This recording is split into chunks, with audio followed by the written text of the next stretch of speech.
제가 오늘 3.1 운동의 발상지인 이 중앙교회에서 여러 원로 목사님들 모시고 제 생각을 말씀드리게 돼서 영광으로 생각합니다. 저는 원래 학자는 아니고 박사도 아니고요. 기업 활동을 주로 해왔고 오랫동안 기업 활동을 하면서 우리나라의 그 정치 경제 문제에 대한 관심이 많아서 그와 관련된 책도 쓰고 강연을 하던 중에 오늘 기회를 주셔서 제 발표하도록 됐습니다. 화면 좀 띄워주시겠습니까?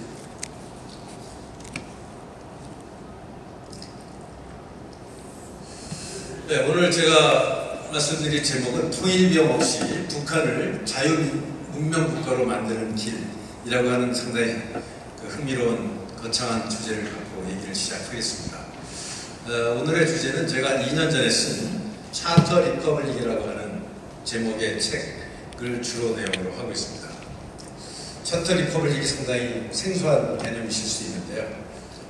그렇게 어려운 개념 아니니까 제가 설명드리겠습니다. 그래서 북한을 어떻게 하면 자유문명국가로 빨리 바꿀 수 있을까 하는 그런 설계도라고 생각하시면 되겠습니다. 그 얘기를 하기 전에 우리나라 현재 상태에 대해서 제가 약간 먼저 진단을 하고 시작하고요. 그 다음에 우리가 갖고 있는 문제점들, 그리고 그 문제점들을 일거 해결할 수 있는 방안으로서 차터 리퍼블릭 그 방안을 말씀드리도록 하겠습니다. 그게 해법으로 제가 생각하는 게 그 차터 리퍼블릭입니다. 지금 우리나라의 상태가 어떠냐, 특히 앞으로 한 5년 후인 2028년도에는 과연 우리나라의 위상이 어떨까에 대한 데이터를 제가 좀 가져왔는데요. 우리나라가 세계 3대 경제 강국이 될 것이다, 이런 전망을 하는 그 데이터가 있습니다. 이게 IMF에서 발표한, 작년 가을에 발표한 앞으로 5년간의 그 프로젝션, 그러니까 예측치인데요. 여기 보시면은 빨간색이 우리나라의 그 GDP가 성장한 그래프입니다. 여기서 우리 지금 그래프를 보시면 5만 불이 좀 넘는 걸로 되어 있는데, 그거는 그 구매력 평가 PPP라는 기준으로 정했기 때문에 그렇습니다. 그래서 지금의 그 실제로 우리가 GDP가 약 1인당 GDP가 3만 5천 불인데 우리나라가 물가가 굉장히 싸고 생활비가 작기 때문에 국제시장에서 그 구매력 평가 지수하면 한 5만 불 정도로 평가를 받습니다. 그래서 전 세계 평균 그 표준을 맞추기 위해서 구매력 평가 기준으로 GDP를 계산했을 때 화면 좀 띄워주시죠. 보면 한 2010년경에 우리나라가 스페인을 넣은 거였고요. 그 다음에 이태리를 2014년도에 넣은 거였고, 그 다음에 일본을 저희가 3년 전에 넣은 거였고, 한 내년 정도에 영국을 넣은 거고, 9년에 프랑스를 능가한다고 그런 데이터가 나옵니다. 굉장히 놀라운 숫자죠. 저희가 어렸을 때 한 10년, 20년 전만 생각해도 프랑스, 일본, 영국같이 어마어마하게 선진적인 국가를 과연 우리가 따라갈 수 있을까 생각도 못했던 것이 이미 국제기구에서 우리나라가 3년 후에는 이게 따라갈 수 있다, 이렇게 지금 데이터를 구체적으로 나오고 있고요. 그래서 큰 나라 중에서 우리보다 앞서 있는 나라는 미국과 독일밖에 없습니다. 그렇다는 얘기는 우리나라를 생각하기에 따라서 세계 3대 경제 강국이 될 수도 있다, 이런 생각을 우리가 한다면은 우리가 아직까지 생각했던 후진국적 사고, 중진국적 사고가 아니라 세계를 리드하는 국가의 사고 방식으로 우리가 우리 국민들이 생각을 해야 되는 시대가 왔다는 점을 말씀드립니다. 이렇게 된 데는 굉장히 많은 분들의 노력이 있었겠지만 경제적으로 반도체 산업이 우리나라가 굉장히 커졌고요. 그 외에도 뭐 굉장히 많은 산업이 있습니다만 우리나라 반도체 사업을 이끄신 이병철 회장, 이건희 회장, 그 다음에 지금 이재용 회장, 이 세 분이 상당히 중요한 역할을 하셨고요. 참고로 저는 이 세 분들을 다 만난 적이 있습니다. 그래서 그 인연을 좀 설명드리면서 제 개인 이력을 설명드리면, 제가 1981년도에 삼성그룹에 입사를 할 때 그때 면접을 이병철 회장님께서 직접 시입사원 면접을 전부 다 하셨습니다. 그때 제가 이병철 회장님을 삼성 본관 그 태평로 거기서 처음 뵙고요. 그리고 제가 제1지당 삼성그룹에 입사해서 제1지당에서 이제 근무를 하면서 제가 87년도에 런던 지점에 부임을 하게 됩니다. 그리고 그때 1991년도에 이 건희 회장님께서 회장으로 취임하시고 얼마 안 있다가 런던 지점에 오셔갖고 그 런던 지점에 있는 삼성그룹 사람들을 다 모아놓고 약 3시간 동안 강연을 하십니다. 그때 바로 무슨 얘기를 하시냐면 자식과 부인만 빼고 모든 것을 다 바꿔라. 그런 신경영선언을 하신 현장에 제가 있었고 그때 3시간 동안 들은 말씀을 다 녹음하고 기록해갖고 서울 본사에 보냈던 기억이 납니다.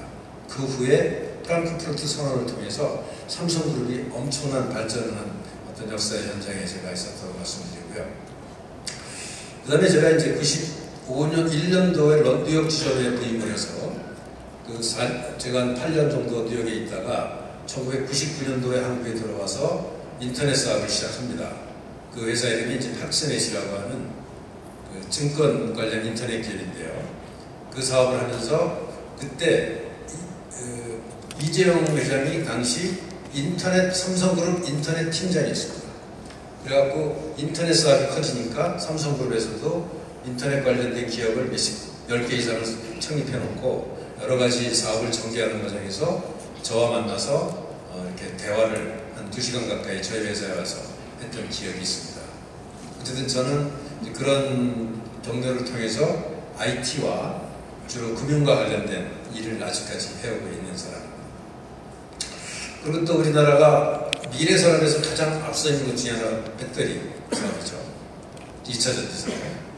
지금 LG만 하더라도 전 세계에 보시면 50조 원을 투자해서 자동차를 700만 대를 생산할 수 있는 공장을 유럽과 미국에 주로 줬습니다. 국내 공장은 크지 않고요. 해외가 95%입니다. 그리고 LG뿐만 아니라 삼성과 SK도 거대한 공장을 짓고 있어서 앞으로 미래의 핵심 산업인 2차 전지에서 특히 고급 하이니켈이라고 하는 니켈 농도가 높은 고급 배터리 2차 전지에서는 한국이 세계 최강입니다. 중국이 규모는 더 크지만 거기는 품질이 조금 떨어지는 인산철 배터리는 중국이 강합니다. 어쨌든 이런 미래 산업에서 한국이 앞서 있다는 것 때문에 우리나라가 이렇게 경제적으로 발전한다 이렇게 생각할 수 있겠고요. 참고로 이 사진은 제가 2차 전지 관련 사업을 하면서 최근에 찍은 사진인데요. 저 뒤에 제 친구도 하나 나와 있는데 가운데 있는 그 키스트의 오인원 박사하고 저하고 그 다음에 한양대의 그 선양국 박사라는 분이 계십니다. 이분하고 셋이 이제 업무 협조를 하는 찍은 사진인데 이 선양국 박사라는 분은 지금 전 세계에서 2차 전지 관련해서 압도적으로 최고의 기술력을 갖고 있는 분입니다. 그래서 이분의 기술이 LG에도 가고 SK에도 가고 포스코에도 가고 지금 2차 전지가 우리나라가 세계 1등이 되는 데는 바로 이런 인재들이 있었기 때문에 가능한 것입니다. 그 다음에 잘 아시다시피 현대차가 지금 전 세계 3등에 올라갈 정도이고 물론 조선도 전 세계 우리나라 1등이죠. 그 다음에 정주영 회장님 같은 분이 선견력을 가지고 이런 일을 추진해 오셨다. 그 다음에 또 하나는 원자력 분야 이승만 대통령께서 1959년도에 원자력 연구소를 세우시고 외국에 유학을 많이 보내셨습니다. 그 후에 1970년대에 원자력 발전소를 우리 박정희 대통령이 밀어붙여갖고 건설하셨고 덕분에 우리나라는 전기값이 세계에서 가장 싸고 그렇기 때문에 제조업 경쟁력이 굉장히 높아졌고 지금 원자력 기술에서는 서방 세계에서는 대한민국이 최고의 기술과 원가 경쟁력을 가지고 있습니다. 어쨌든 이런 그 미래지향적인 산업에서 한국이 가장 앞서 있기 때문에 우리나라가 그렇게 빠른 시간 내에 기존의 선진국들을 능가하는 그런 국가가 되지 않았느냐 이렇게 생각합니다. 그래서 우리나라가 세계 경제 3대 강국이라고 하는 새로운 마음가짐으로 여러분들도 사역도 해주시고 젊은이들을 지도해 주셨으면 좋겠다는 생각이고요. 또 하나는 우리나라는 보기에 따라서 세계 군사 강국 3대 군사 강국이라고 얘기할 수 있습니다. 이것도 좀 어색하게 생각할 수 있는 분이 있고 그리고 국제적으로는 막 5위 내지 6위라고 말씀을 하시는데 저는 한 3위라고 생각합니다. 왜 그러냐면 요즘의 군사는 뭐 군인 수로 되는 게 아니라 국방 무기로 하겠죠. 그래서 K2K 전차가 폴란드에만 7조 원이 수출됐습니다. 최근에. 이게 이제 전체죠.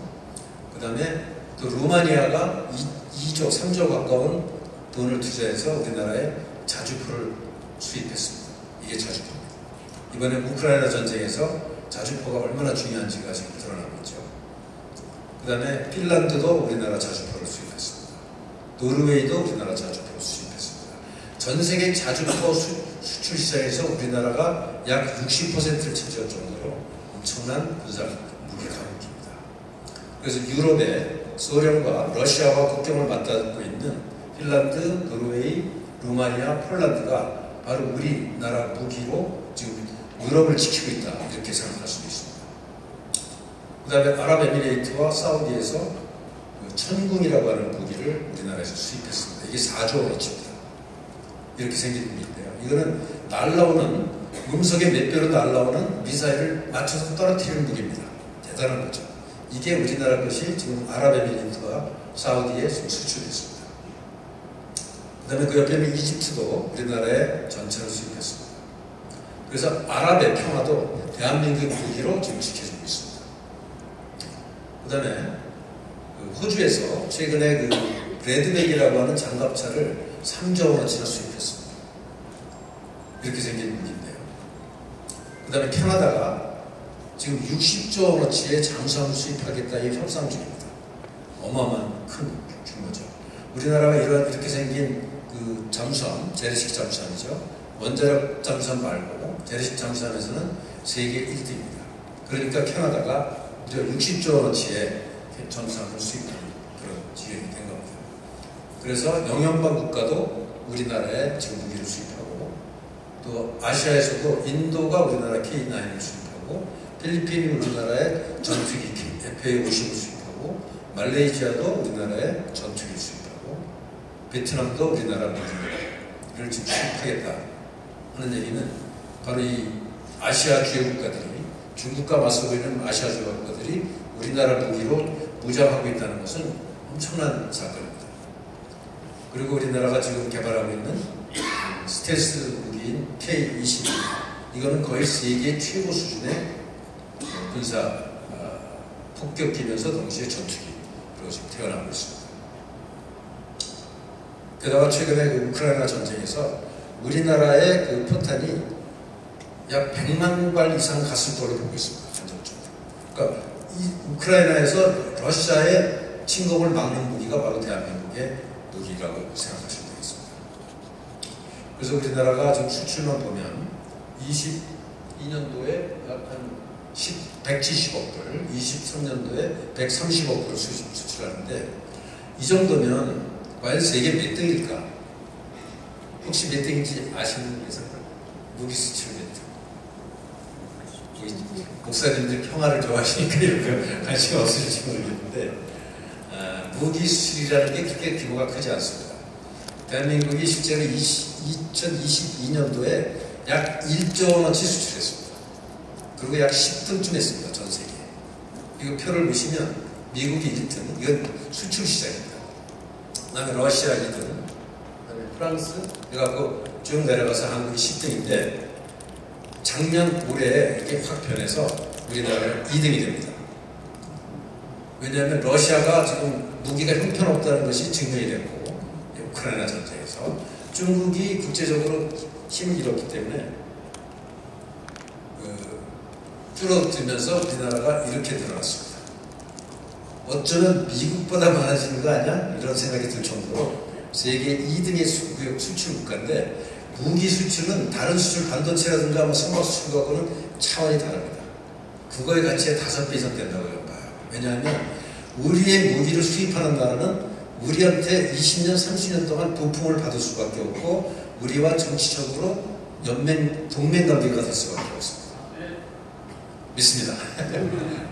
그렇다는 얘기는 우리나라가 미국 다음 러시아보다 강한 것이 거의 확실시되고 있고, 중국이 우리나라보다는 군사력은 많고 배나 이런 군사 무기는 많지만 성능에서는 우리나라가 더 떨어진다죠.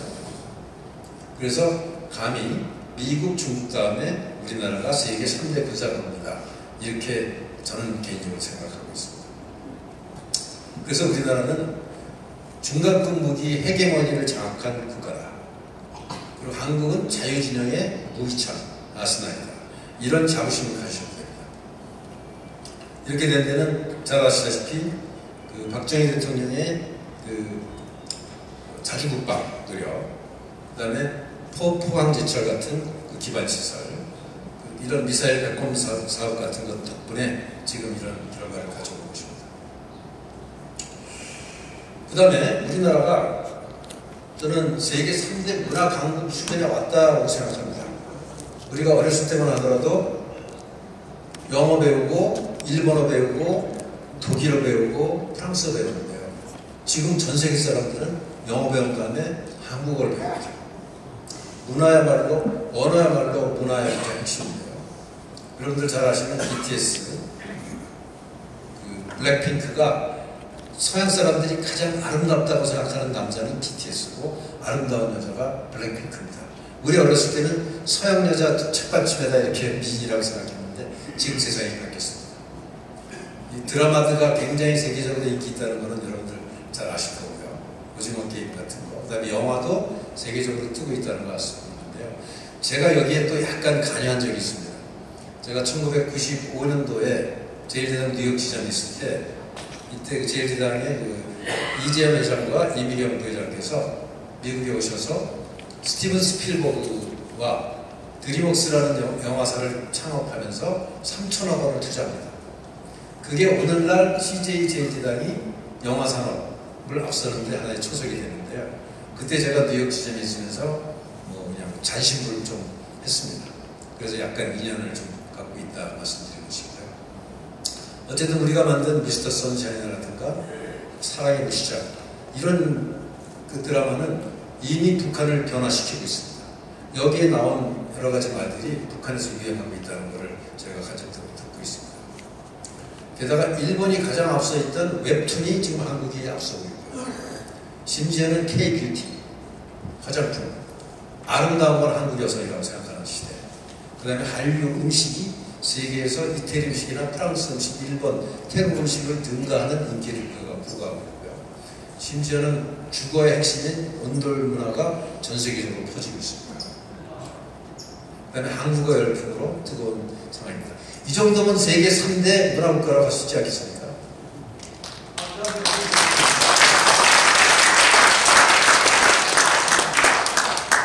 그래서 문화라는 건 참 중요한데요. 그래서 이제 헤게모니라는 단어 여러분들 잘 아시겠지만 안토니오 그람시라고 하는 이태리의 공산주의자입니다. 이 사람이 이런 얘기를 합니다.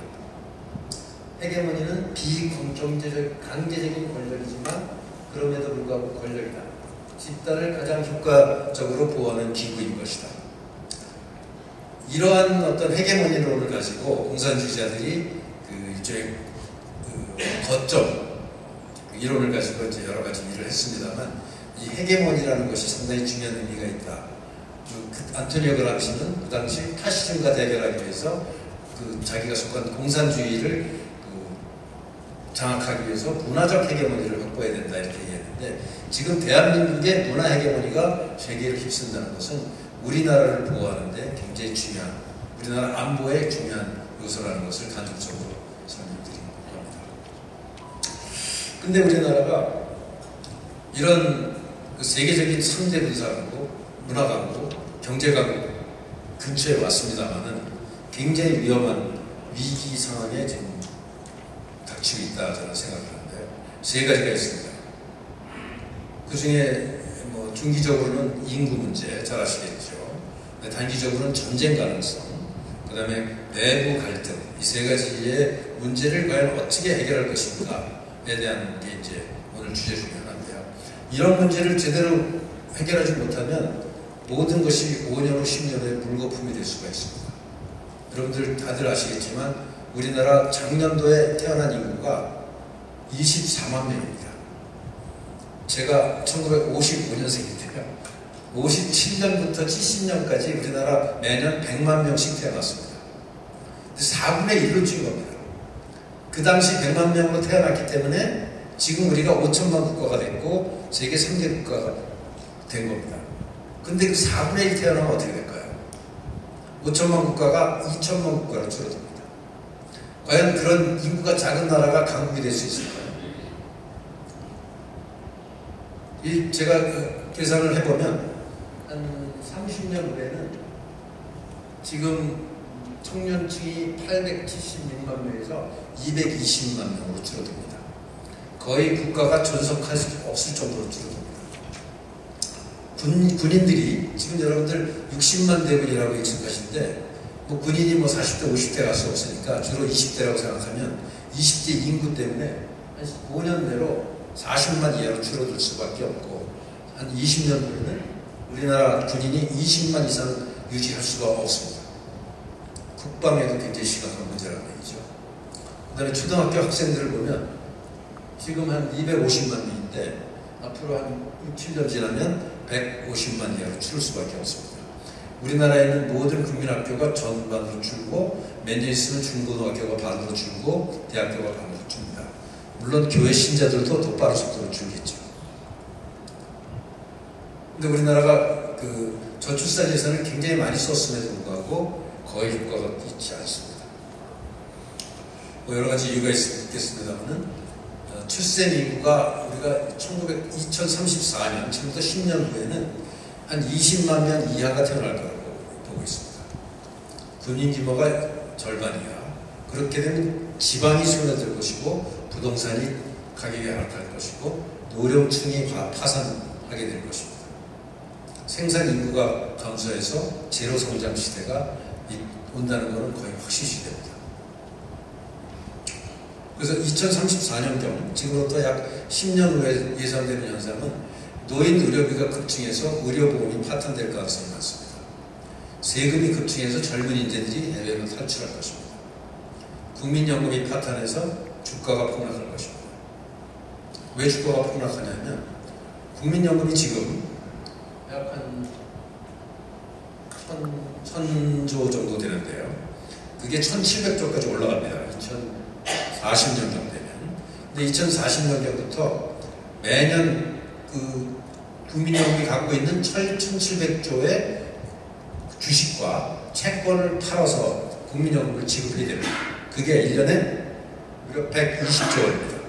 국민연금이 120조 원을 매년 매각을 하면 이자율이 급등하고 주가가 폭락할 수밖에 없습니다. 굉장히 심각한 문제죠.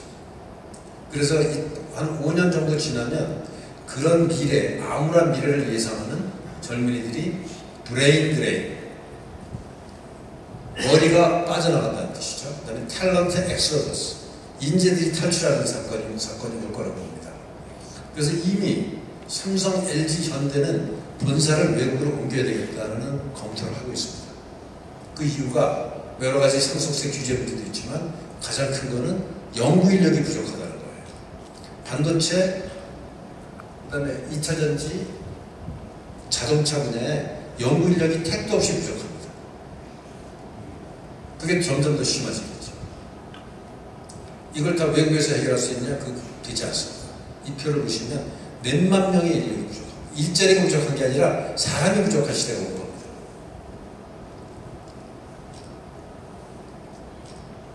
그래서 근데 이 출산 문제에 대해서 심각성을 잘 모르고 있는 것 같아요. 정치권들도. 뭐 정치권에서 나오는 게 뭐 애기 낳으면 뭐 몇천만 원 주겠다는 얘기하고 있고, 그 다음에 뭐 이번에 국민의힘에서 보니까 출산휴가를 한 달 더 주겠다. 이 정도 갖고는 택도 없습니다. 지금 합계 출산율이 0.7입니다. 작년에. 그 얘기는 뭐냐면 여성이 평생 0.7명 낳는다는 얘기예요. 평균적으로. 근데 합계 출산율이 2.1명이 되면 인구가 유지됩니다. 0.7명이라는 얘기는 3분의 1이 줄어든다는 얘기예요. 1세대마다. 지금부터 30년 후에는 8만 명 태어난다는 얘기입니다. 그리고 또 30년 지나면 우리나라는 10,000명 태어난다는 얘기예요. 국가가 소멸하는 겁니다.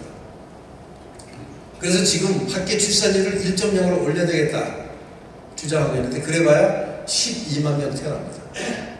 이건 안 되죠. 획기적인 정책이 필요한 겁니다. 그래서 저는 합계 출산율을 2.5로 올려야 된다. 아기를 셋씩 낳도록 해야 된다. 이거가 되지 않으면 국가가 소멸하는 게 분명합니다. 그런데 이 위기의식이 아직은 약한 것 같아요. 정치권들은 이번에 선거에 이기는 것만 관심 있지 10년 후, 20년 후의 생각을 거의 못하고 있습니다. 이런 역할을 교회가 해주셔야 되는 거죠.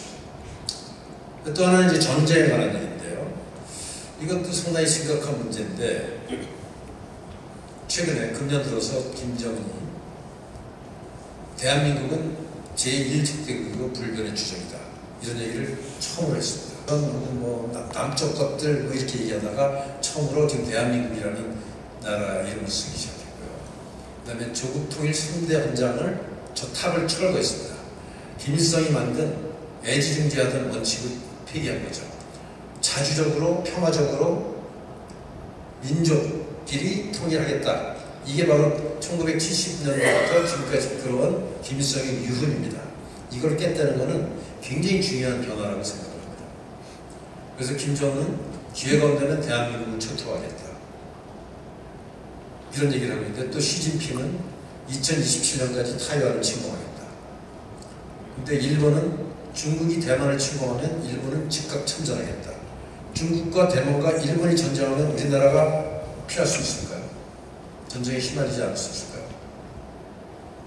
시진핑 앙숙이 트럼프가 돌아오니 한반도는 풍전등하다. 도어는 중국이 타이완을 침공하면 트럼프가 한국을 총알바지로 내놓을 것이다. 이것이 전문가들 얘기입니다. SP하는 사람들이 많습니다만 우리나라가 전쟁 위협에 가까이 있다는 것을 부인할 수가 없습니다. 이재명 민주당 현재 대표가 최근에 이런 얘기를 한 게 굉장히 흥미로운데요. 혹시 전쟁 나는 것이 아닌지 불안하다. 최근에 한 얘기입니다. 또 한 얘기는 당장 내일 전쟁이 나도 이상하지 않은 상황이다. 뭔가 이상한 느낌이 있죠. 근데 이 사람은 이런 얘기도 했습니다. 아무리 더러운 평화라도 이기는 전쟁보다 낫다. 과연 이게 맞는 말일까요? 우리가 전쟁을 피해서 일제 30년, 6년 동안 더러운 평화를 유지하면서 그런 참혹한 일을 견뎌왔습니다. 과연 그런 더러운 평화가 좋은 건지, 제대로 전쟁을 억제하고 이기는 전쟁을 준비해야 될 건지는 자명하다고 저는 생각합니다. 그래서 지금 세계는 우크라이나 전쟁, 유럽 전쟁, 아랍 전쟁, 그 다음은 동북아, 동남아, 대만, 남중아의 한반도 전쟁이 있을 것이라고 전망하는 사람들이 많습니다. 그래서 이런 굉장히 어려운 위기가 있고요. 또 하나는 내부의 내파가 저는 있다고 생각하고 우리 내부에 굉장히 심각한 문제가 있다고 개인적으로 생각합니다. 이건 뭐 사람에 따라 좀 다르긴 하겠지만 저는 개인적으로 우리나라의 내부적으로 가장 심각한 문제는 좌우 대결도 아니고 동서 대결도 아니고 저는 부정선거 문제라고 생각합니다. 이걸 믿지 않는 분도 많이 있습니다만 저는 100% 확신하고 이미 2년 전에 수많은 증거를 보고 책에도 썼고 황교안 총리라든가 안상수 같은 분이 대통령 출마하신 분들이 부정선거 증거를 가지고 말씀하셨습니다. 그 다음에 김경재 발견과 유명하신 장기표라는 분도 굉장히 많은 증거를 가지고 부정선거를 주장하고 계십니다. 그 다음에 민경욱 의원이 4년째 지금 노력을 하고 있고 그 다음에 공병호 의원도 굉장히 많은 노력을 하고 있고 지금 책을 5번이나 썼습니다. 부정선거에 대한 증거를 낱낱이 숫자적으로 밝혔어요. 거기 보면 2020년 4월 15일 날 21대 국회의원 선거에서 당선된 민주당 의원 180명 중에서 30명은 가짜다. 이게 아주 숫자로 정확하게 표현한 것입니다.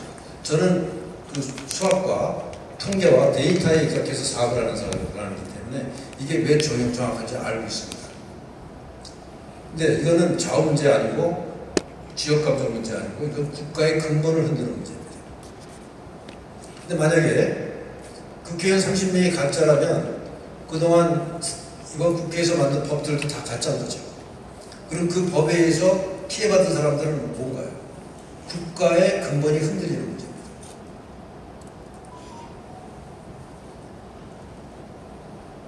그래서 그럼 누가 도대체 한 거냐? 거대한 집단이 있는 걸 보고 있습니다. 근데 전문가들 사이에서는 이 조혜주라고 하는 그 사람, 선관위 상임위원이죠. 그 다음에 민주당의 양정철, 이근영, 이 사람들이 주범이라고 생각하는 사람들이 많습니다. 그리고 이 사람들은 무조건 사형에 처해야 된다. 이런 주장을 하는 사람들이 굉장히 많은데 그런 사람들이 아직 명예훼손으로 처벌받지 않았습니다. 근거가 있다는 거죠. 그 다음에 이런 대법관들도 공범이다 이렇게 생각하는 사람들이 많습니다.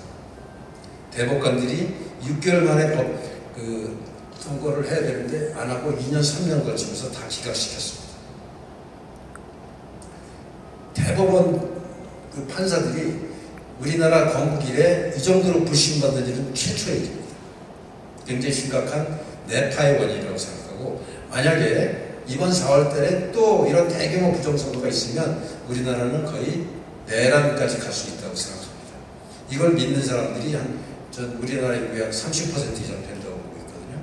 부정선거 문제는 단 인구의 1%만 문제가 있다고 생각해도 수사해갖고 문제를 해결해야 됩니다. 근데 이걸 전혀 수사하지 않고 있어요. 과연 왜 이런 일이 일어나는지 참 한심한 상황에 있는 거고요. 근데 이제 작년에는 이런 일이 있었죠. 국정원에서 조사를 해서 개표 결과까지 조작이 가능하다고 발표했습니다. 그럼에도 불구하고 해결되지 않고 있어요. 그래서 과연 우리나라가 이 헌법에 4.19 정신이 기본인데, 4.19 정신이라는 것은 부정선거가 있으면 총칼에 맞서서 폭력으로 그 시스템을 붕괴시켜야 된다는 얘기를 하는 겁니다. 제가 그래서 이거야말로 우리나라가 가장 중요한 내파될 가능성의 문제가 아니냐 이런 생각을 하고 있는 겁니다. 근데 다행히 최근에 한동훈 위원장이 사전투표에도 관리관이 나중해야 된다, 약간 전향적인 움직임이 있는 거는 제가 기대하고 있습니다. 어쨌든 제가 너무 좀 거창한 얘기를 했는데요. 우리나라가 그래서 이런 큰 위험도 있습니다. 세계 3대 강국이 될 수 있는 기회이고요. 자, 그럼 이거를 어떻게 해결할 것인가? 제가 이제 차터 리퍼블릭으로 해결할 수 있다 이렇게 생각을 해서 이제 책을 쓴 건데요. 그럼 도대체 차터 리퍼블릭이 뭔지 해법과 비전을 물론 얘기해야 되겠죠. 그래서 이 3대 위기를 단번에 해결할 수 있는 비책을 제가 간단히 말씀드린다면, 무남 이승만 대통령께서 가르쳐주신 길을 가면 됩니다. 무남 이승만 대통령께서 대한민국을 건국하신 게 바로 차터 리퍼블릭입니다. 우리 감리교, 여러분들 감리교가 우리나라 건국에 굉장히 큰 역할을 하신 것을 자부심 갖고 계실 거라고 믿는데요. 감리교 선교사인 아펜젤러 선교사께서 배제학당, 저희 보니까 배제학당 교수님도 와 계시는데, 유순혜 교수님, 배제대학교죠. 여기서 만나시고, 그 다음에 간섭am하게 5년 동안 가셨다가 이 동지로서 호모 헐버트라는 분을 만나서 50년간 독립운동을 같이 하십니다. 여러분들 잘 아시겠지만 호모 헐버트 선교사께서는 아리랑을 녹취하셨고, 3인필지라고 하는 한글 교과서를 만드셨고, 그 다음에 우리나라 맞춤법에서 띄어쓰기를 처음으로 만드신 분이 이 선교사시고 잘 아실 거라고 믿습니다. 그래서 이분과 미국에 같이 또 건너갔을 때도 미국에서 한미협회를 두 분이 하셨고, 그 다음에 한국에 모셔갖고 노구를 이끌고 오셔갖고 일주일 만에 돌아가셔서 양화구에 현재 묻혀 계십니다. 이분도 감리교 선교사십니다. 그래서 이승만 대통령께서 조지 워싱턴대 버버드대를 거쳐서 프리스턴 대학교에서 박사학위를 받으시는데요. 그리고 얼마 있다가 3.1운동 후에 상해 임시정부를 비롯한 중요한 세계 임시정부의 다 대통령을 맡으십니다. 제가 이번에 이승만 대통령의 박사학위 논문을 한번 찾아봤습니다. 제목이 전시 중립론, 전시의 중립을 지키는 것이 미국이 어떤 영향을 줬느냐, 이게 박사학위 논문입니다. 그래서 제가 단원문을 보고 조금 읽어봤는데요. 전쟁이 일어나더라도 상선이라든가 어떤 여객선의 통행은 유지시켜야 된다. 이동의 자유가 평화에 굉장히 중요하다는 게 이승만 대통령의 논문이었습니다. 이게 현재 중요한 메시지입니다. 남진하에서 통행의 자유를 중국이 막고 있는 것이 세계 평화를 깬다는 메시지가 이미 이승만 대통령께서는 1912년도에 박사학위 논문을 쓰셨습니다. 근데 이게 뭐와 연결되어 있냐면 평화, 영구적 평화를 과연 어떻게 만들 것인가에 관한 책이 임마누엘 칸트께서 쓰신 적이 있어요. 18세기입니다. 1795년도에. 이분이 세계, 그 당시는 왕정국가, 봉건국가, 임페리얼, 그러니까 제국주의 국가 시대인데 무슨 말씀을 하냐면 공화국, 리퍼블릭, 바로 차터 리퍼블릭을 얘기하는 겁니다.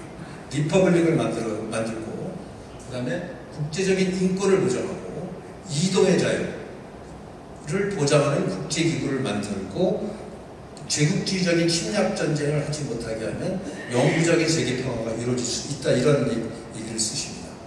이승만 대통령이 하신 맥락과 굉장히 가깝습니다. 지금 우리가 대한민국의 평화를 이 원칙에 의해서 세우면 되는 겁니다. 그리고 잘 아시겠지만 이승만 대통령께서는 공산당 당부당이라는 글을 1923년도에 쓰십니다. 그래갖고 이미 공산당이 얼마나 위험한지를 깨닫고 그걸 평생 실천하셨고요. 근데 이 당시만 하더라도 러시아 혁명이 끝나갖고 전 세계 지식인들이 이 공산당에 물들었던 그 시절입니다. 그리고 1941년도에 재팬 인사이드 아웃이라고 하는 책을 쓰십니다. 일본의 내막. 일본이 곧 전쟁을 일으킬 것이다. 이걸 예언한 책인데요. 그로부터 6개월 후에 일본이 진주방을 폭격합니다. 그래갖고 미국에서 이승만 대통령이 거의 예언자적 위치를 갖게 되시는 겁니다.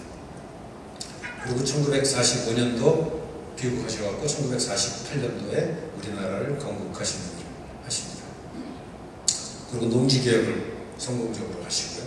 전 세계에서 가장 성공적인 농지개혁 덕분에 오늘 우리나라가 있다고 생각합니다.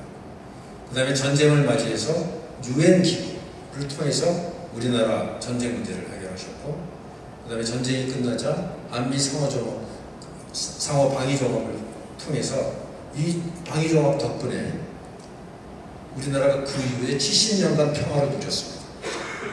아주 드문 평화의 시기를 바로 한미 상호 방위종합을 이승만 대통령이 그야말로 억지로 끌어내신 겁니다. 근데 이승만 대통령님의 그 업적 중에 여러 가지가 있습니다만 제가 두 가지 숫자를 오늘 갖고 왔는데요. 하나는 그 문맹률을 획기적으로 낮추셨습니다. 그때 학교를 엄청나게 많이 만드셨어요.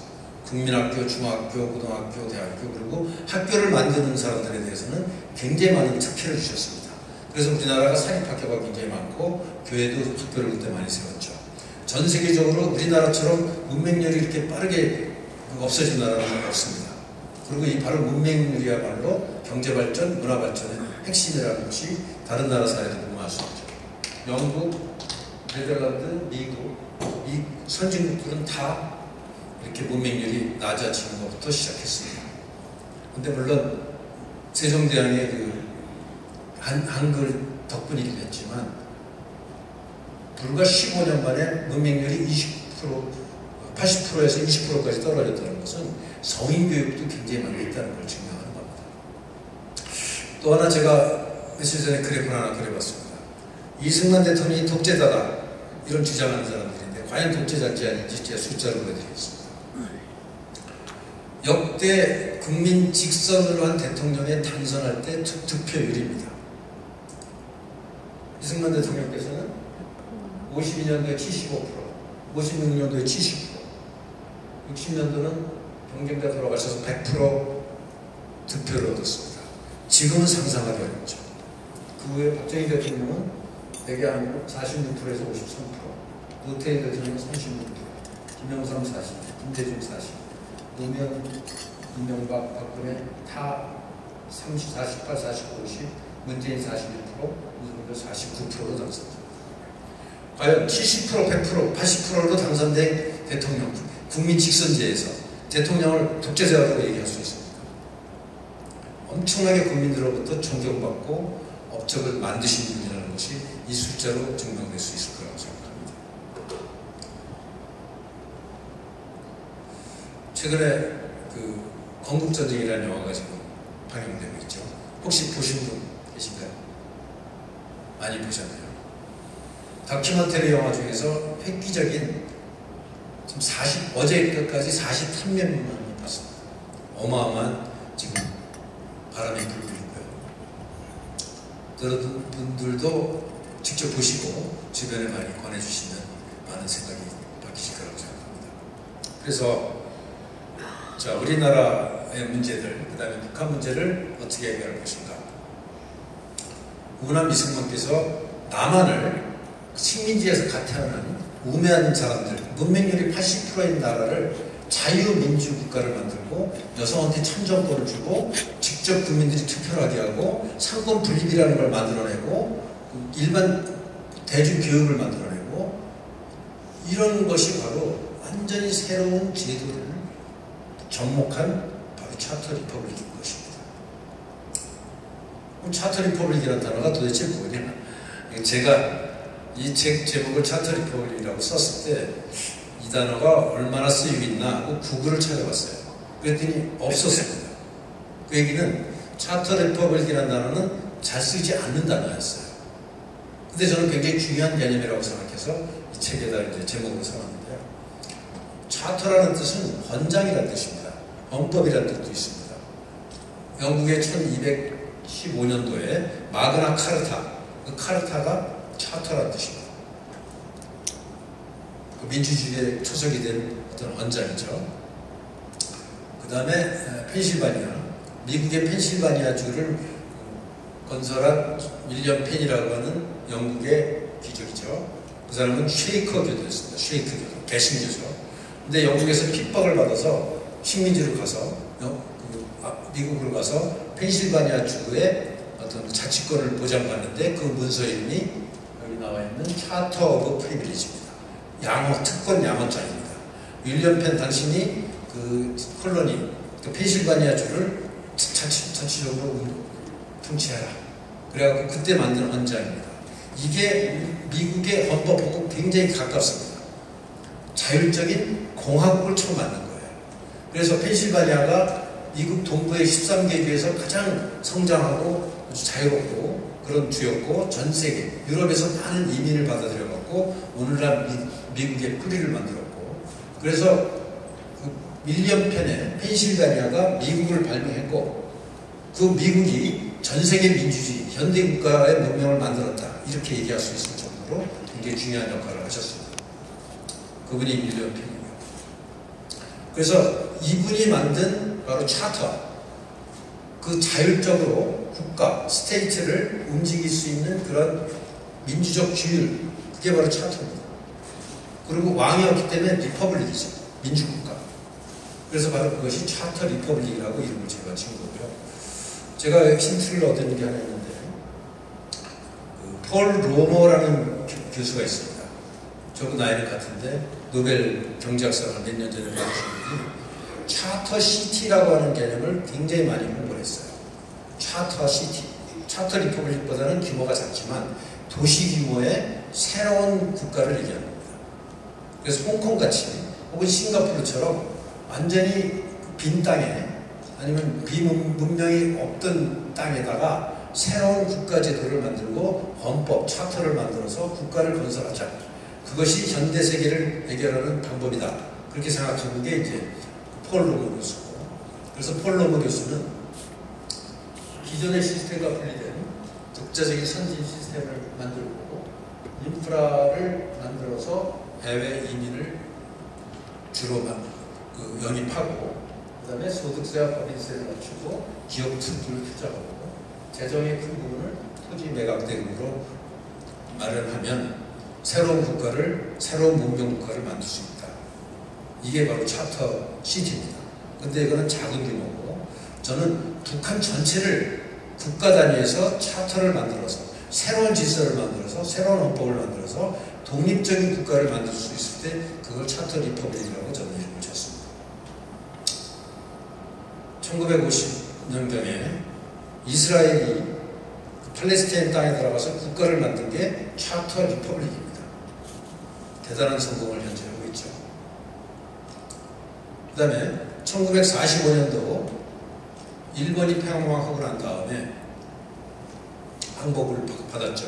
그 다음에 전범 재판을 하면서 일본에다가 천황제와 어떤 옛날 스타일의 그 시스템을 다 바꾸고 미국의 메가들과 주도해서 재벌을 해체하고 농지를 개혁하고 전범을 처단하고 전쟁이 불가능한 헌법이라고 하는 완전히 새로운 차터를 만들어서 그 국가를 새로 건설한 것이 일본입니다.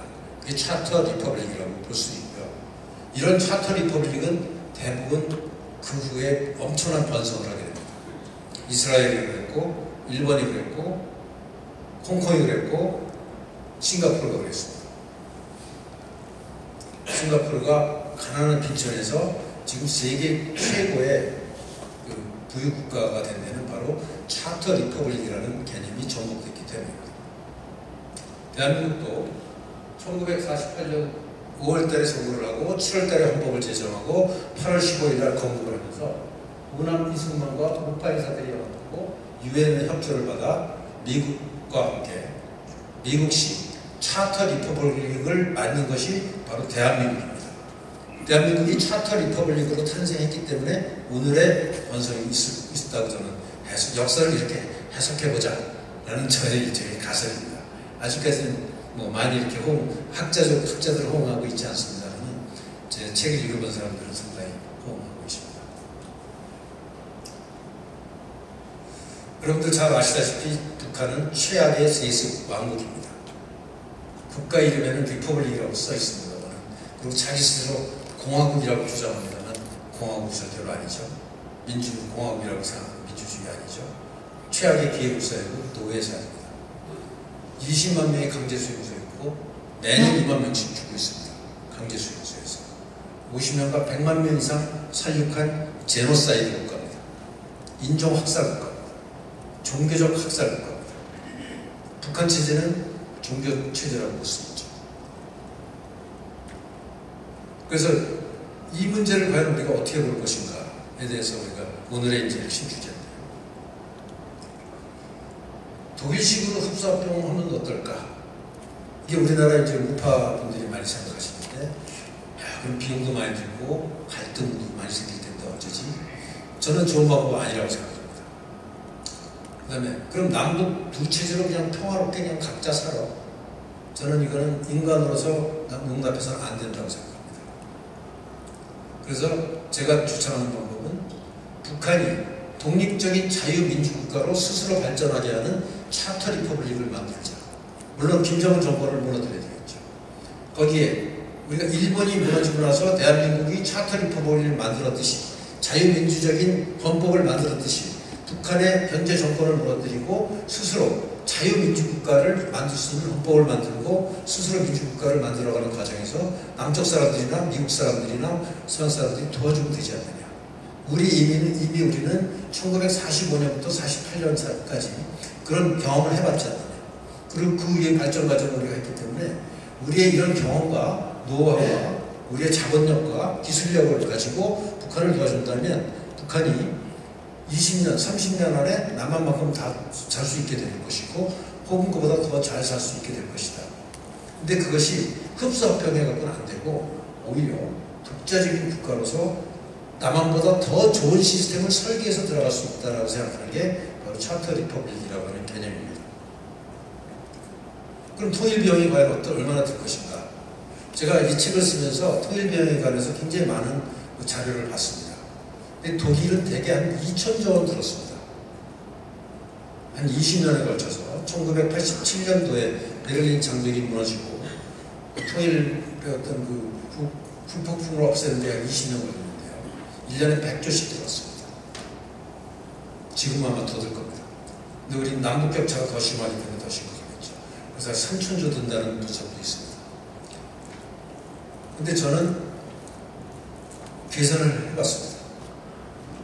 통일비용 남쪽에서 한 푼도 지원하지 않고 만들 수 있다라는 결론에 들어갔습니다. 그러기 위해서 이거를 계산하기 위해서 제가 엑셀 데이터를 30만 개 데이터를 가지고 40년 경제개발 계획을 제가 혼자 작성해봤습니다. 그랬더니 없이 할 수 있다는 결론에 다다랐습니다. 그리고 북한이 해방된 후에 북한은 무너질 거라고 보고요. 그럼 어떤 체제가 될 것인가? 중국식으로 개방 정도만 하면 되지 않아? 저는 그렇지 않다고 생각합니다. 중국의 시스템은 이미 망했습니다. 한국식 어때? 한국식 괜찮긴 하지만 여러분들 아시다시피 한국도 문제가 많잖아요. 어차피 새로운 국가를 만드는데 이승만 대통령께서 자 우리 상권 분립하자, 그 다음에 농지개혁하자, 이런 새로운 시스템을 도입했듯이 이제는 한국식보다 더 좋은 시스템을 접목할 수 있는 기회가 있습니다. 그래서 한국뿐만 아니라 전 세계에서 가장 좋은 제도를 혼합해서 새롭게 국가를 설계하자. 이게 바로 차터 리퍼블릭입니다. 그렇게 되려면 지금 우리가 그 통일론으로 생각했던 게 일국 이체제가 주류였어요. 나라는 하나인데 북한은 공산체제, 남한은 민주체제로 하자. 이게 1971년 박정희 대통령 시대와 김일성이 합의한 그 원칙이 아직까지도 최근까지 이루어진 게 바로 남북이 통일을 하자 하자는 거였고, 흡수 통일이라는 것은 일국가 이체제로 하자 이런 얘기입니다. 근데 그거는 너무나 부작용이 많기 때문에, 비용이 많이 들기 때문에 제가 주장하는 것은 일체제 이국가로 하자. 체제는 다 같이 자유민주 시장경제 국가로 간다. 그렇지만 국가는 따로 갈 수 있다. 당분간 미국이 여러 주로 이루어졌고 주마다 다른 제도가 있듯이 그렇지만 하나의 나라이듯이 우리가 당분간 북한을 더 좋은 제도를 설계해서 만들어 나가되 우리의 기술과 자본과 인력을 지원해서 하면 북한이 오히려 더 좋은 나라가 돼서 북한이 더 좋아지는 것을 보고 남한도 변할 수 있다. 이런 역발상을 할 수 있다는 게 바로 차터 리퍼블릭의 개념입니다. 그래서 저는 책에서는 북한이 어떤 식으로 무너지는지 제가 시나리오를 소설처럼 쓴 내용이 좀 있습니다만, 이때 이제 가장 중요한 것 중에 하나는 북한이 붕괴됐을 때 이게 쿠데타가 일어날지 내란이 일어날지 폭동이 일어날지 붕괴됐을 때 우리가 가장 걱정하는 것은 중공이 밀려 들어와서 친중 정권을 만드는 겁니다. 그랬을 때 저는 우리나라 대통령이 이런 얘기를 해야 된다고 생각합니다. 대한민국 헌법 3조에는 한반도 전체와 부속도서는 대한민국 땅이기 때문에 만약에 북한의 급변 사태가 있더라도 중국이 한 발자국이라도 북한 땅에 들어오면 대한민국에 대한 선전포고로 보고 우리가 응징하겠다. 이런 각오를 대통령이 발표해야 된다고 생각합니다. 그렇다면 감히 중국이 북한에 못 들어올 거다. 이런 준비를 우리가 할 수 있어야 된다고 생각합니다. 우리의 무기체제로는 충분합니다. 그래서 저는 북한에 우리 국군이 다 들어가서 여러 가지 피해가 생기는 것보다는 유엔사가 들어가고 그 다음에 유엔사령부가 들어가고, 그래서 우리가 유엔사령부가 지금 있는데 지난 정부에서 유엔사령부를 해체하려고 했었죠. 문제 정부가. 근데 유엔사령부가 있다는 것이 얼마나 큰 다행인지 모릅니다. 근데 유엔사령부가 어려움이 있다면 유엔사령부는 미국이 주도하니까 또 유엔사령부가 또 따로 있습니다. 그런 방법도 있다고 저는 생각을 합니다. 그래서 우리 국군이 북한에 진주하는 것보다는 국제 기구를 통해서 북한 스스로 발전할 수 있는 기반을 만들어주는 데 만족하는 것이 훨씬 더 부작용이 적다라고 저는 생각을 해봤습니다. 그래서 북한의 과연 통일 비용이 저러라고 제가 주장을 했는데 확실히 그런지 제가 지금부터 좀 설명드리겠습니다. 이게 제가 그 엑셀로 만든 30만 개 데이터, 인구, 그다음에 산업별 데이터, 그 다음에 이런 쭉 데이터를 일부 제가 보여드리고 있는 건데요. 주택을 얼마나 줘야 되고, 그 주택을 예를 들면 이런 겁니다. 우리나라 지금 동탄이 한 30만 가구가, 30만 인구가 살고 있는 세계 최첨단 신도시입니다. 광교도 그렇고. 그런 걸 북한에 80대를 줘야 됩니다. 2,400만이 살기 위해서. 그렇다면 남한보다 훨씬 더 싸게, 아마 우리나라는 평당 건축비가 한 800만 원 정도 되는데 북한은 300만 원이면 충분합니다. 게다가 땅값이 제로입니다. 2억이면은 여기 서초동에 우리나라 30억 아파트를 북한에는 2억, 3억이면 지을 수 있습니다. 땅값이 제로이기 때문에 그렇습니다. 건설비가 획기적으로 작기 때문에 그렇습니다. 그렇다면 모든 물가가 다 싸집니다. 그래서 숫자는 잘 안 보시겠지만 제가 수많은 데이터를 좀 만들었는데요. 북한 전체를 과연 어떻게 개발할 것인가, 제 개인적으로 해봤고, 도시를 어떻게 개발할 것인가, 택지 분배를 어떻게 할 것인가. 우리나라가 갖고 있는 그 택지 문제는 굉장히 심각하죠. 그래서 저는 북한 같은 경우는 지금 전체 토지가 국유기지이기 때문에 모든 국민들이 딱 자기가 살 수 있는 토지 비용은 공짜로 해주자. 국가가 공짜로 빌려주고 죽을 때 반납하면 되지 않느냐. 그러면 주거 비용이 획기적으로 싸집니다. 우리나라 강남구에 있는 아파트가 30억이라면 건축비는 10억밖에 들지 않습니다. 나머지는 다 땅값입니다. 그래서 이렇게 토지 문제를 해결할 수 있다면 북한이 훨씬 더 살기 더 좋은 나라가 될 거라고 생각하고, 이런 광교 같은 신도시를 80개 짓는다면 거기에서 철강, 시멘트, 어마어마한 산업적 부가가치가 생길 겁니다. 근데 우리나라는 또 이런 신도시 짓는 데는 세계 최고의 기술력과 경험을 갖고 있지 않습니까? 그래서 제가 북한 전체를 과연 어떻게 개발했으면 좋겠는지, 그 다음에 지금 여기 보이는 거는 북한에서 짓다만 그 신포에 있는 원자력 발전소입니다. 이 원자력 발전소를 과연 몇 개나 틀어갖고 북한을 전력을 공급할 건지, 지금 거제도에 있는 조선소를 청진으로 옮기면 과연 세계적인 경쟁력이 어떻게 생길 것인지, 그 다음에 농업은 어떻게 할 것인지, 그 다음에 압록강 하구는 어떻게 개발할 것인지, 두만강 하구는 어떻게 개발할 것인지, 이런 거를 재미삼아서 책에다가 북한 전체를 20년 동안 어떻게 개발할 것인지를 제가 써봤습니다. 철도는 어떻게 개발할 것인지, 도로는 어떻게 개발할 것인지, 자동차는 어떻게 할 것인지. 이게 장점이 자동차나 통신이나 이런 분야는 후발주자의 강점이라는 게 있습니다. 옛날 시스템이었기 때문에 최첨단 시스템을 빠르게 접목할 수 있습니다. 그래서 예를 들면 옛날 통신 같은 거 없이 5G, 6G를 바로 접목할 수 있고, 무선 통신이죠. 그 다음에 가솔린차나 디젤차 없이 바로 전기차만 들어가는 세상을 만들 수 있습니다. 그러면 북한은 세계 첨단 기술의 어떤 모델 케이스가 되는 국가가 될 수 있습니다. 철도도 그렇고 이런 하이퍼루프 같은 첨단 운송수단도 실험할 수 있습니다. 하이퍼루프는 서울에서 평양까지 15분밖에 걸리지 않는 그런 겁니다. 이게 이제 일론 머스크가 만든 거죠. 그 다음에 이런 도심공항 모빌리티라고 해서 시내에서도 비행기가 다닐 수 있는 시스템을 미리 설계하면 충분히 가능합니다. 그래서 전기는 과연 어떻게 생산할 것이고, 그 다음에 각 분야의 GDP는 어떻게 될 것이고, 각 분야의 인력이 얼마나 필요할지를 상당히 정밀하게 제가 계산했습니다. 제가 이런 계산은 나름대로 취미가 있어가고요. 화면 좀 띄워주세요. 그래서 보면은 외국인 전문가들이 굉장히 많이 필요합니다. 진작에 가시겠죠? 기술자도 필요하고, 관리자도 필요하고, 공무원도 필요하고, 군인들, 교사들, 목사님들이 굉장히 많이 필요합니다. 북한에. 우리나라 목사님들 제가 몇 분인지 정확히 모르겠습니다만 한 절반 정도 되는 사람들이 북한의 목사님들이 필요합니다. 그래갖고 스님도 물론 필요하고 캐톨릭도 필요하겠죠. 북한을 성화하는 일에 굉장히 많은 인재들이 필요합니다. 그럼 물론 북한의 사업 기회가 어마어마하게 많겠죠. 그래서 그런 사업은 사람들이 많이 들어갈 것인데, 이렇게 북한이 개발되면 대한민국의 새로운 일자리가 500만 개가 생깁니다. 그 다음에 주가가 3배쯤 오를 거라고 저는 생각합니다. 포스코 오르죠. 한전 오르겠죠. 삼성전자 오르죠. 삼성물산 오르죠. 대우건설 오르죠. 다 오릅니다. 어마어마한 세계 최대의 프로젝트가 될 겁니다. 그래서 제가 이거를 여러 가지 계산을 해본 결과, 그럼 국가 예산을 과연 얼마나 쓰게 될 것이고, 국가가 그 예산을 어떻게 확보할 것인가를 이제 종합적으로 만드는 그래프인데요. 보면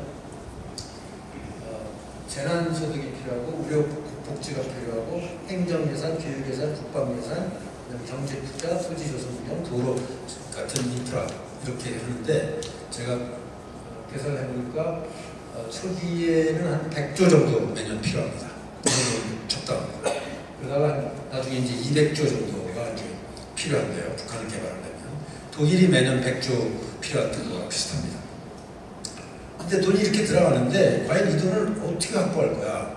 지금 과거의 통념은 이 중에 상당 부분을 남한에서 세금을 더 많이 내갖고 지원해야 돼, 이렇게 생각했는데 그렇지 않은 방법이 있다는 겁니다. 우리가 흡수통이라면 지원해야 됩니다. 1년에 100조씩. 근데 흡수통일하지 않고 당신들이 우리나라 1960년대, 70년대 발전한 모델을 배워갖고 해. 우리가 자본 내주고 기술 내주고 인력 내주고. 그러면 자금이 하나도 필요하지 않다는 게 이제 저희 계산이에요. 제가 계산을 해보니까 우선 초기에는 화폐를 발행할 수 있습니다. 독립국가는 화폐 발행할 수 있죠.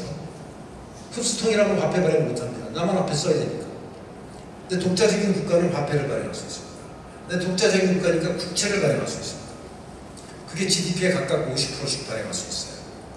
게다가 그 다음부터는 토지 대금을 어마어마하게 받을 수 있습니다. 공장 지어야 되죠. 발전소 지어야 되죠. 수많은 기업들이 북한에 진출해서 이런 테헤란로 같은 것도 만들어야 되죠. 판교 같은 것도 만들어야 되죠.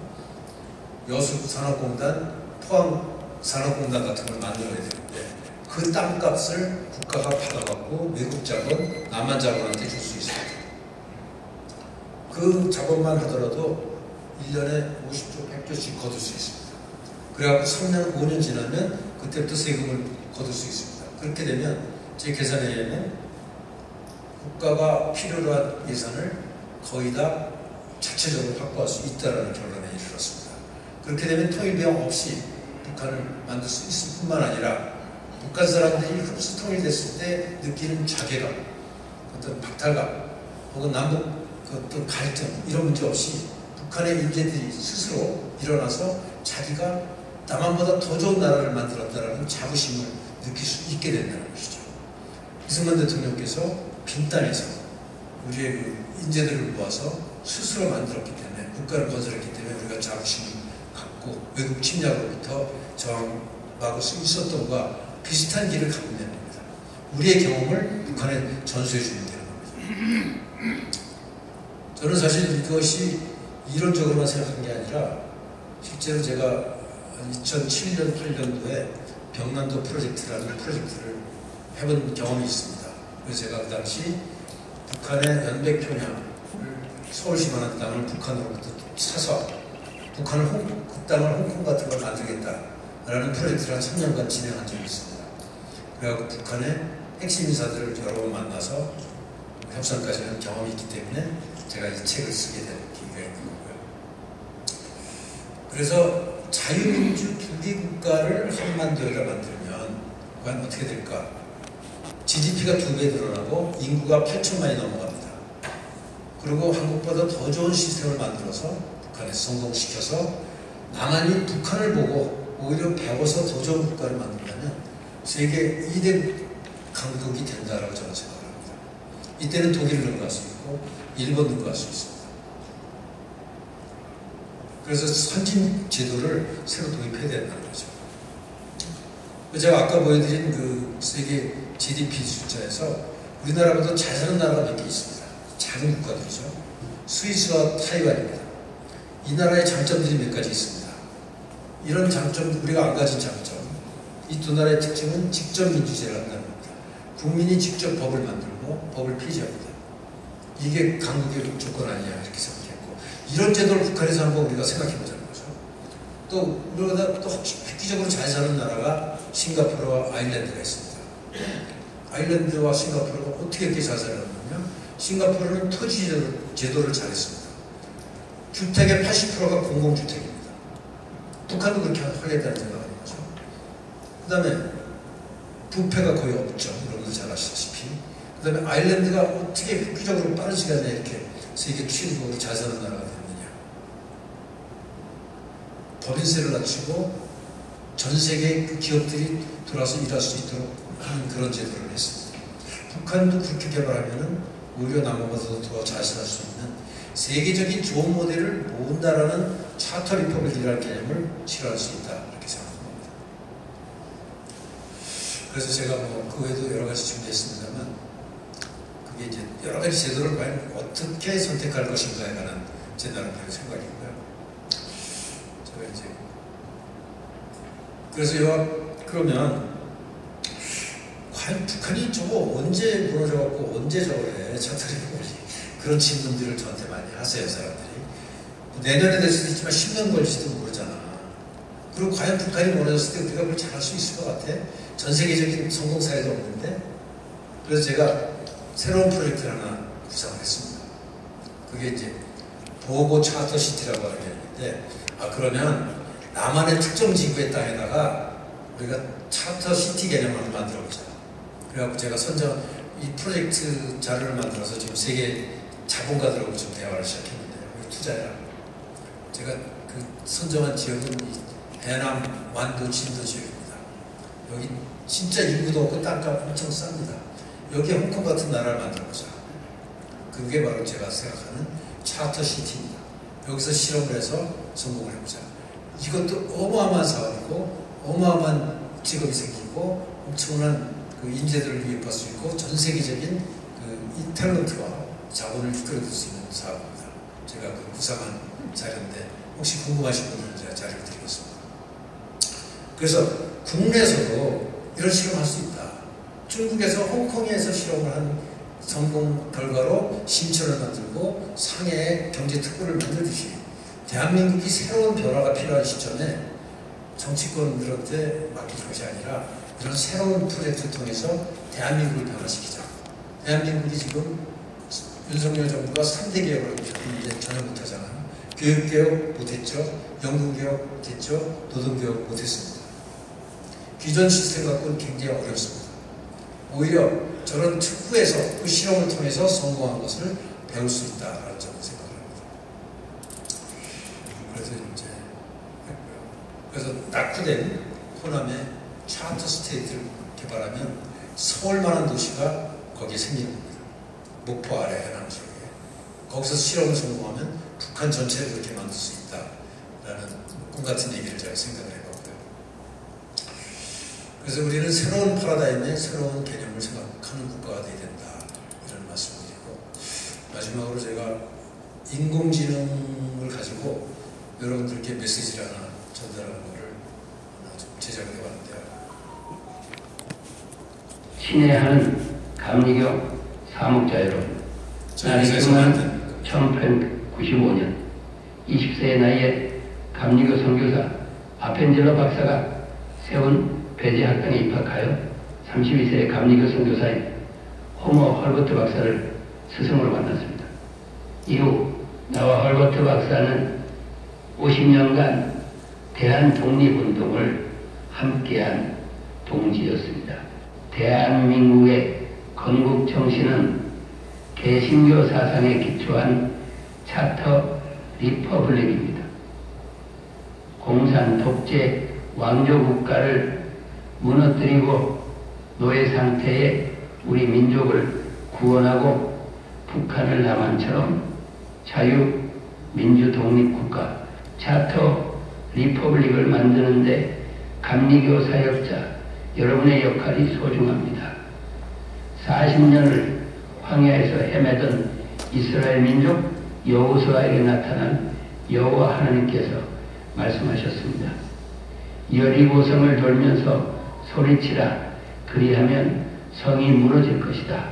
그러자 여리고성이 무너졌고 유대 민족은 젖과 꿀이 흐르는 가나안 땅에 들어갈 수 있었습니다. 북한과 전 세계를 향해 소리치십시오. 노예를 해방시켜라. 학살을 중단하라. 핵무기를 버리고 전쟁 위협을 중단하라. 자유와 인권을 보장하라. 그리하면 성벽이 무너질 것입니다.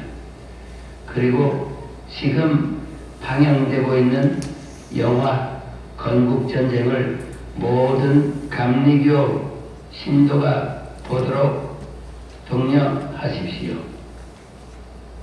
북한을 해방시키는 길에 감리교가 어떤 역할을 하는지 하늘에서 지켜보겠습니다. 이상 마치겠습니다. 감사합니다.